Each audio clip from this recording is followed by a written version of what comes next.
kunnafoni min bɛ di nanzarakan na o bɛna yɛlɛma aw ye todunkan na a bɛna lase aw ma seeru sila maraka faama fɛ sabula kunnafoni sɔrɔbaliya o ye kunnasiri ye. Maraka faama ka journal banbara bɛna lase aw ma ka sababu ɲuman kɛ malizoom.net ye. Maraka faama i bisimila bi kunnafoniw bɛ cogo di? Bi ye tarata ye marsikalo tile 19 sanba 2019 kunnafoni labɛnna fasirijɛkulu maaw fɛ a bɛna lase a balimakɛ Seyidu Sila maraka faama fɛ. Ibrahim Lam k'ale to suya kɔlɛ la kunnafoni bakurubaw filɛ.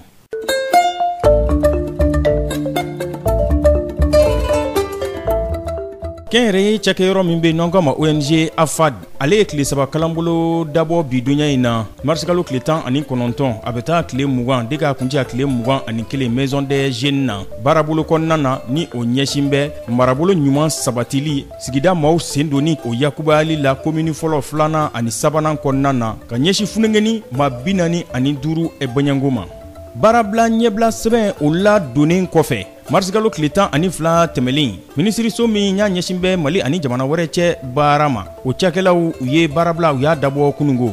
Seko ni dɔnko o kɛnɛ a bɛna yakubaya n'an ko ma festival doso gɔni a tako 4nan o ye nin ye a labɛn bɛ association jigiya bulon maaw de fɛ. Dɔnkibaru la kumabaw olu ye nin ye mun bɛna walawala aw ye sisan dani na aw ni ce maraka faama ka journal banbara lamɛli la dan tɛ aw la.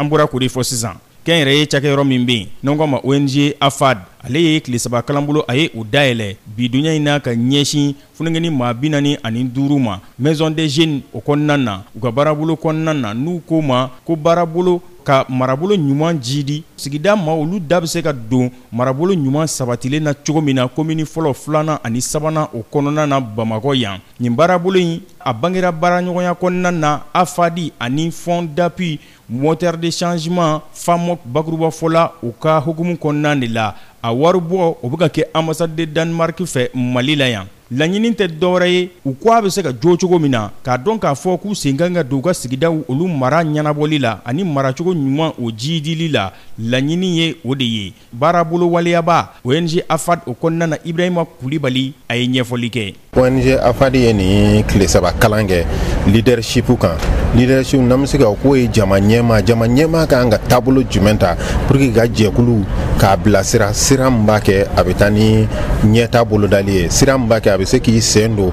komini kɔnɔ baara la komini la baaracogo cɛɲi na parce que an ye jateminɛ kɛ bi n'i ko komini ka baara ni muso denmisɛnw jeunes muso b'o la cɛ b'o la n'olu sen tɛ a la komini ka développement komini ka ɲɛtaa a bɛ kɛ tɔ k'a jɛ n'o de ye jateminɛ kɛ bi an b'a dɔn an ka funankɛninw an caman sigilen bɛ kɛrɛfɛ an fɔ a komini baara in nin maire kungo ye ne kungo tɛ alors k'o dun tɛ an bɛɛ de kungo ye komini baara ye mais n'i ye jateminɛ fana i b'a sɔrɔ funankɛni caman bɛ yen u t'a dɔn u ka kan k'u sen don a la cogo min u t'a dɔn ko taabolo b'olu bolo u t'a dɔn k'olu bɛ se ka yɛlɛma don komini baaracogo ɲuman na donc AFAD ye nin tile 3 baara laɲini kɛ an bɛ se cogo min na ka na k'u lafaamuya k'a fɔ u fana ye komini kɔnɔ den u fana kan k'u sen don baara la u fana kan k'u ka jɛmɛ ɲɛmɔgɔya an'u ka jɛkuludenya u kan k'a labaara cogo min na ka ɲɛ pour que komini ɲɛtaa bɛ sabati cogo min na an bɛ k'o taabolo de don funankɛniw kɔrɔ n'an b'a fɔ o ma jeunes cɛ b'o la muso b'o la nin tile 3 kalan in kɔnɔ. Kalanbolo dira maa min fɛ kalanfa n'o ye Falaye Dumbuya ye Falaye Dumbuya ko ɲɛminɛya taabolo de b'a la. Leadership o tɛ dɔwɛrɛ ye ɲɛmaya tɔbɔtɔbɔko ɲuman o de leadership ye. Jɔn ye leader ye sisan ɲɛminɛ. Leader o ye mɔgɔ mɔgɔ i bɛ baara la n'i bɛ a baara kɛ ni hakilisigi ye i b'a kɛ ni ɲɛmaya hakili ye i b'a kɛ ni wasa ye i b'a kɛ ni ko ɲɛɲini min bɛ se k'a to i b'i jɔyɔrɔ fa i bɛ bonya sɔrɔ i jɔyɔrɔ kɔnɔ i b'i jɔyɔrɔ i b'a to mɔgɔw bɛ tɛmɛ a sira fɛ ni sira ɲuman ye. N'i y'a faamu an bɛɛ bɛ se ka kɛ leader ye. An bɛɛ kelen na bɛɛ bɛ se ka kɛ leader ye i bɛ wɔrɔ i bɛ baara la i bɛ se k'o leaderiya sɔrɔ sango i yɛrɛ ka da la k'a fɔ i bilara baara min na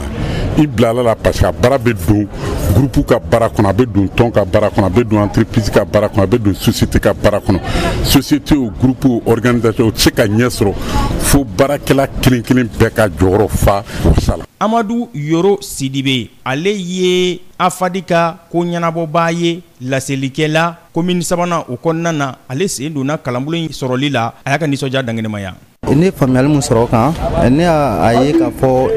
ɲɛminɛya baara in ja an denmisɛnninw yɛrɛ de bɛ se ka ɲɛminɛya baara in kɛ ne y'a faamuya k'a fɔ ɲɛminɛya baara in an kana fɔ ko nin ye ɲɛmɔgɔw dɔrɔn ka ko ye an ka dɔn k'a fɔ mɔgɔ mɔgɔ n'i b'i ka yɔrɔ la i bɛ ko min kunna n'i sera k'o kɛ ka ɲa ça veut dire que i ye ɲɛminɛya baara dɔ kɛ k'aw ladɔnniya k'a fɔ nin baarabolo min filɛ nin ye n'o ye ka mara cogo ɲuman k'o jidi ani ka sigida maaw da don u ka marabolo yakubayali la komini fɔlɔ filanan ani sabanan kɔnɔna na Bamakɔ yan a labɛnna ONG AFAD fɛ baaraɲɔgɔnya u ni Fond d'appui au moteur de changement FAMOC u ni ɲɔgɔn cɛ n'a waribɔ bɛ ka kɛ ambassade du Danemark fɛ Mali la yan. AFAD ale ka wulikajɔ o kɔnɔna na sa a ka baarabolo in a bɛ waleya quartier 4 de kɔnɔ komini kelen kelen kɔnɔ musow ani cɛw minnu si bɛ san 15 ka taa bila san 35 a bɛ olu ko fɔ.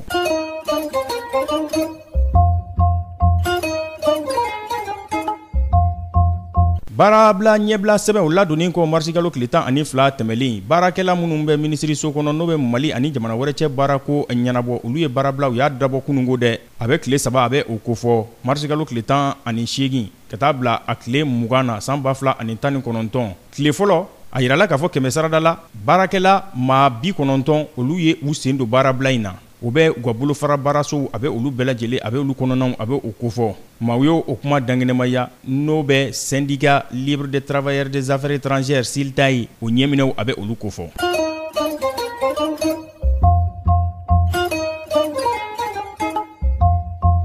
ɲɔna jɛrɛ ale bɛ ka yakubaya u ko a ma festival donso ngɔni a tako 4nan o ye nin ye a labɛnna association jigiya bulo maaw de fɛ funɛngɛnu cɛw ani musow olu bɛ a kɔnɔna na minnu sisan bɛ taa san 22 ka taa bila san 45 baɲango la minnu ni seko ni dɔnko ka d'u ye kosɛbɛ n'u y'a kanu a jirala k'a fɔ fɔlikanw seko ni dɔnko dankɛnɛmaya siraw olu de bɛna waleya nin kɔnɔ marsikalo tile 14 15 16 palais de la culture Amadou Hampâté b'a la kumakan min n'u y'o don ba la donso ngɔni a bɛ se ka kɛ bɛn ani adamadenya sabatili sira taamalan ye cogo min na.